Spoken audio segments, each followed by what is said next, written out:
Another soaking wet day. Although there's a lot of mist building up, it seems like there's a lot of bright light shining from further south. I don't know if that's a sign that it'll stop anyways. And with that in mind, what did I read today? Lots about drone hardware, it seems like. So what is this new drone? It says here, introducing Helius, the 249-gram coaxial nano UAV from Ascent Aerosystems. All new sub 250-gram coaxial nano drone fills a durability and affordability gap in the less than 250-gram American-made SUAS market. A rugged all-weather NDAA compliant option for law enforcement, emergency response, and industrial enterprise operators. So that's kind of interesting in that sense, and of course, I guess with that in mind, with how they say it, this isn't meant for a regular consumer, for example, although it does make you wonder in terms of things like the quality and stuff like that, because if it's weatherproof as well, that actually comes in really handy during days like this. It says here, Ascent Aerosystems, the world's leading manufacturer of compact, high-performance aircraft-grade coaxial unmanned aerial system, today introduced Helius. Helius is designed to be an affordable, AI-enabled, American-made, NDAA-compliant option for law enforcement, emergency response, government, and industrial enterprise operators looking to upgrade or replace other systems. Bringing our coaxial propulsion technology to a sub 250-gram platform while maintaining the durability, performance, and reliability Ascent products are known for has been one of the most rewarding challenges we've undertaken. It says Helius delivers unmatched capability in its class at a competitive price. It is the drone we've wanted to make from the beginning, small enough to fit in your pocket but powerful enough to meet the rigorous demands of public safety, emergency response, and critical industrial missions. And so some of the specs, they emphasize again that it's ultra lightweight, it has 4G, it records in 4K, 12.3 megabyte, electro-optical, ultra low light sensor with digital tilt, pan, and zoom, as they say anyways. And it goes up to 45 miles per hour with a 30-minute endurance. So the price, and according to this, it says there will be an MSRP of $4,499, and they're taking pre-orders. Yeah, again, it's not meant for like a regular consumer, but it makes me kind of interested in whether or not other companies will start to innovate a lot faster if they're able to do this in the commercial and industrial, I guess, application drones. Can you imagine just regular consumer drones being by default all weatherproof and so forth? That would be kind of cool. So is the US going to advance over countries like, say, China, who's pretty much dominant in the drone space? I guess with that in mind, there was another, I guess, ultra compact drone announcement, but funny enough, they didn't actually show any material in terms of media and all that. It says here, China produces world's first ultra compact portable surveying drone. China's Tianfu Jiangxi Laboratory announced on Tuesday the launch of the world's first ultra compact portable surveying drone, Weidu I.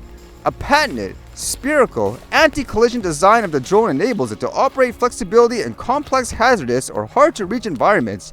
By integrating automated 3D reconstruction technology, the drone achieves real-time 3D modeling during flight, overcoming key technical challenges while reducing surveying costs by nearly 50% compared to traditional methods. Zhang Zingdong, deputy director of the center, stated that the drone integrates multiple core technologies such as multi-sensor fusion and automated path planning, which addresses positioning challenges in complex environments and enable low-speed autonomous cruising and waypoint planning in extreme conditions. Kind of reminds me of that other drone. Is it the one they called the Helius, for example? Like, it's kind of meant more for navigating places like, let's just say, a cave or something like that. And the other news today, which was pretty big, it seemed like, as it was everywhere, it related to video games, and I'm sure most people, even if you don't play video games, you've heard of the game like Pokémon Go, for example. It was a huge cultural phenomenon. Still a lot of people play it, but apparently the company that helped develop the game, Niantic, they actually sold their games division.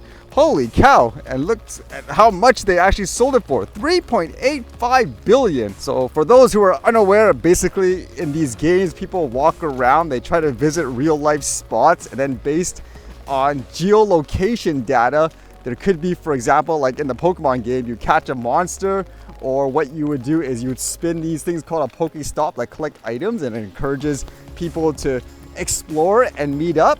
So who did they sell it to? Apparently it's to a company called Scopely, and they have a lot of top grossing games, like something called Monopoly Go, for example. Now, that in itself isn't crazy. I mean, companies buy companies because they want to be profitable and so forth. But what's generating a lot of controversy for a lot of people is apparently this Scopely company is owned by the Saudi government. So that's what's making some people feel uneasy, because they're wondering, oh no, what's going to happen to all your data now? Does the government have access to this? And with these games, obviously, they want to make money out of it. So are people going to be against that in terms of them profiting in that way, like for the government and all that?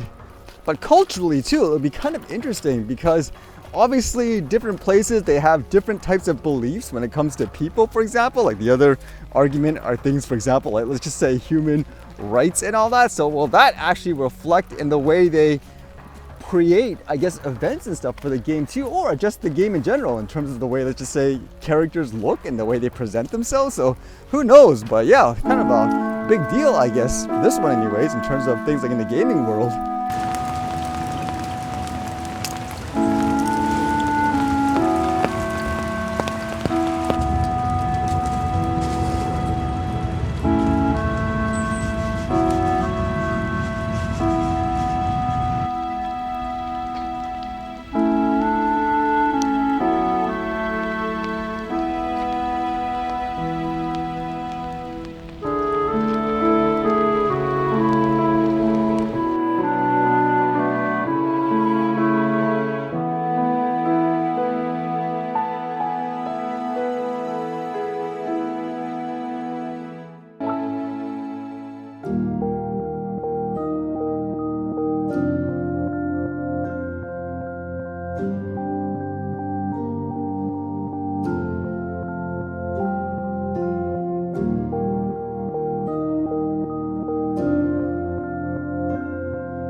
Alright, see you guys later.